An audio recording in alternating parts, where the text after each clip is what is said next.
Readers take in dialogue one thought at a time. A frequent mistake of beginners is to combine thoughts, which may be suitable in other forms of writing, but not for dialogue. Another mistake is speechifying. 3 sentences at a time is tops, yet many beginners write speeches that go on and on and on. Solstein. You're listening to Writing Roots, brought to you by Aspen House Publishing. Welcome to Writing Roots. I'm Leigh Hull. And I'm Leigh Esses.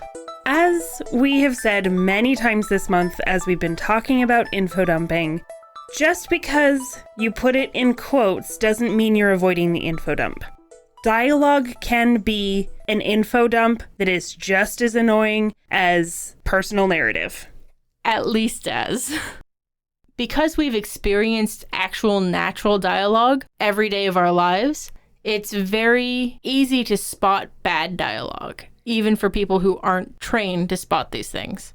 It's very rare that any one person talks for 7 sentences, 10 sentences in a row without having somebody else jump in and interrupt them in some way. So, what are the problems with info dumps in dialogue? We're going to address 3 main ones and then go back and tell you how to solve these. The first problem that I see happen frequently is one character telling another character something that the other character already knows. It would be like me telling you, yeah, like your book that released this last week. Yeah, you know that. I don't need to say, yeah, like Linked, that book that you just released. That is irrelevant information. As compared to Linked, the book that I released 3 years ago. No, there's only one. I see this all of the time in dialogue. There was a book that I just started recently, and the premise is really interesting, but I felt this so much with the dialogue. The characters were talking to each other and rephrasing something that had happened in their past in a way that sounded like they were telling it to the other person for the first time, even though both people involved had experienced it when it happened. As a reader, that's incredibly annoying. We will also sometimes see that the other person doesn't know the information, but they also have no reason to know the information.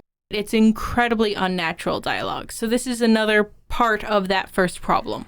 This happens a lot, I've noticed, in rom-coms, where you'll have a character who gets flustered and they run into somebody and they just info dump everything about their bad day. I'm sorry, nobody actually does that. This is like the Willem scream. When you start seeing it, you can't stop saying it. The second problem that we see when info dumping through dialogue is that it feels very out of character for that character to be saying the information. So if I'm telling you about law enforcement, it doesn't make any sense because you know a lot more about law enforcement than I do. That would be like me trying to tell you about Kung Fu. Good luck. Yeah. I really don't know anything about it other than that there was one time everybody was Kung Fu fighting. I don't know if you've been following the Obi-Wan Kenobi series on Disney+. I'm on episode 3. If you spoil it for me, I will murder you. There is a moment in, I believe, episode 5, as spoiler-free as possible, where a character who's been somewhere between secondary and tertiary, she's popping up in and out quite a bit, suddenly tells Obi-Wan her whole life story just before they're about to be attacked. She died, didn't she? Yes. Yeah. This you see a lot in screenwriting, especially because they want you to have an emotional connection to the character just before they die. The third problem with info dumps in dialogue is that most of the time it ends up with one character talking too much. This is the one with the Sherlock Holmes novels, where one character shouldn't even have the breath control to say all that she just said to Sherlock, and it's all perfectly relevant information with nothing extra involved. Especially in Sherlock, I'm sure those were all run-on sentences. Here's the thing. If you have a character that is likely to talk a lot, they're not likely going to talk about everything relevant. They're going to go on tangents in their storytelling process. Or other people will cut them off because they know this character talks a lot, and if nobody cuts him off, he'll talk forever. All in all, if it feels awkward to you as the writer, it's definitely going to feel awkward to you as the reader. So this is definitely something that needs to be solved. Solving it comes in two parts. First, you gotta find it, and then second, you're gonna solve it. In order to find it, your best way to do that is to read it out loud. If it doesn't feel natural, cut it down until it does. I'm especially going to put the caveat of punctuation in this. If you're struggling to breathe 3/4 of the way through the sentence, your character probably is also. That's one of the most useful things, especially if you're very familiar with these words because you've written them and you've edited them 1,000 times. You read faster than you talk.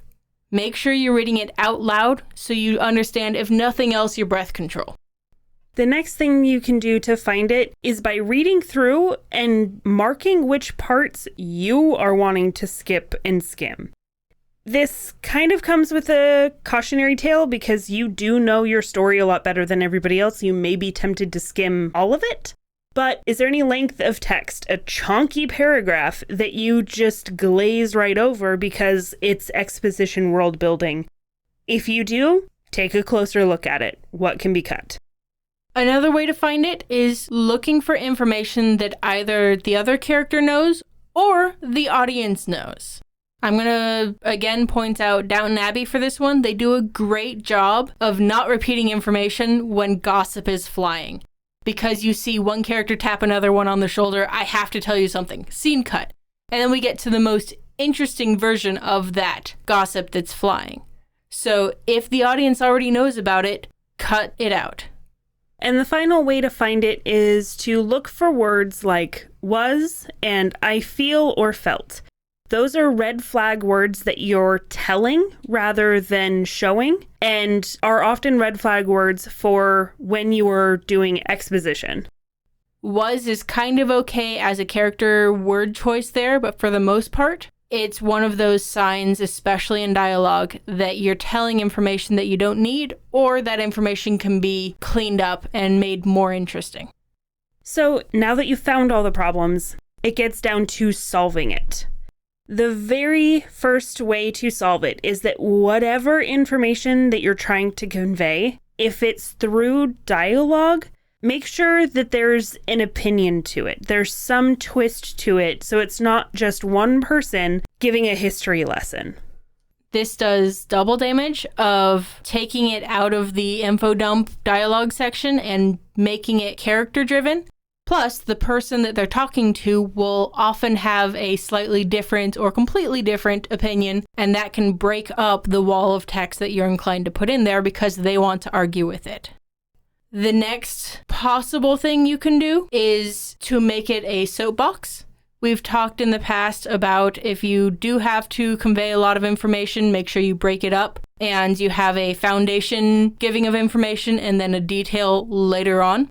The soapbox only works for the detail thing, where you're going on a very specific rant about this one holiday and how it's all a conspiracy by chocolate and flower people and blah, blah, blah, blah, blah. We don't need to know about all of the pantheon and all of the holidays. Making it a soapbox goes under the opinion section, but you can rant in that case.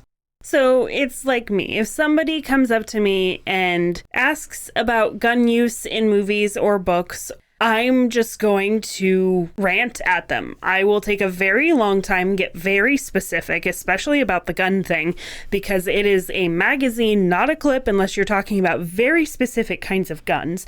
And it's not a silencer, it's a suppressor. Anyway. Exactly. I could go on forever. This goes to show you that having another character in the scene to interrupt the soapbox will be a gasp of fresh air for your audience as well. If you have a character going on a soapbox rant about their opinion and you have another character that can counter it in some way, that creates something interesting and compelling that is giving a lot of information without it being exposition. The last solution we wanted to pitch to you is to take it out of dialogue entirely. We've mentioned this when talking about cleaning up your dialogue. We've talked about how to add subtext and depth to your story. And the solution is literally taking it out of quotes. Let the character think it and maybe give a physical gesture that communicates the same information. It's a lot better to break up your dialogue. Even if you do have a page full of information that you're dumping, so long as you break it up in an entertaining way in a conversation, it makes it a lot better. Like our quote at the beginning, you really don't want more than 3 sentences at a time that your character is saying.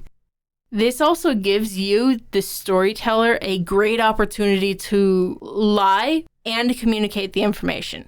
So if I am telling you blah, blah, blah, but then I can't make eye contact and it's like my hands are in front of me and I'm wringing my fingers.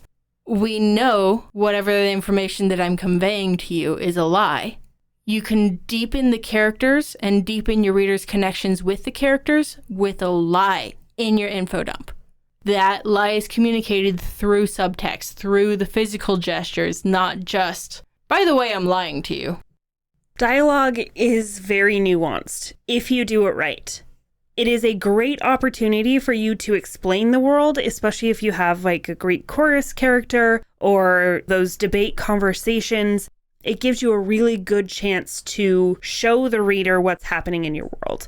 But you need to do it carefully. You need to make sure that it is a conversation, that there is that subtext. And you do that by writing selfishly. If you have a question or comment for our hosts or a topic you'd like us to cover, send us an email at writingroots@aspenhousepublishing.com or find us on Facebook by searching for Aspen House Publishing.